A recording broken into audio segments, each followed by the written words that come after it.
नमस्कार दर्शक बंधु मु प्रशांत आपण मैंने देखुं गुप्त ज्ञान चैनल। दर्शक बंधु पूर्व भिडियो आपण मानक जनई अपमारंगर चमत्कारी औषधीय गुण विषय किंतु ए भिडियो आपण मानक जनई दूची सही अपमारंगर चमत्कारी वशीकरण शक्ति विषय देखु ये हूँ सही अपमारंग। देखो दर्शक बंधु ये हूँ सही अपमारंग। आपको कौन करेंगे ना अश्विनी नक्षत्र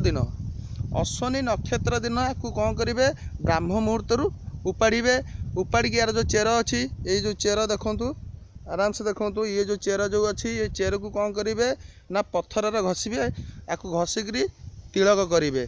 तिलक कले सर्ववशीकरण होता है। गोटे व्यक्ति नहीं जी आपण मुह को अनैब सी वशीभूत हो आपणकर आदि बा एक निर्दिष्ट व्यक्ति की वशीकरण करने को चाहूँगी ताले ये अपमारंग गछ मूल को जी से अश्विनी नक्षत्र दिन जाकि कौन करेंगे आपको मुंडिया मारे आपको उपाड़ी यार जो चेर अच्छी से चेर को लेकिन पत्थर घषिबे घषिकी मथार तिलक करेंगे। तिलक कले जो व्यक्ति ना आपको उपाड़ी थे से व्यक्ति ही वशीभूत हो। आशा करुँ दर्शक बंधु मोर ये गुप्त ज्ञान आपको भल लगी जदि भल लगी मो चैनल को लाइक करूँ सब्सक्राइब करूँ एवं शेयर करूँ आउ जदि टिके समय मिलला घंटी बटन को टिके दबाई देवे। रखुची जय जगन्नाथ जय अल्लाहनाथ जय शंभु।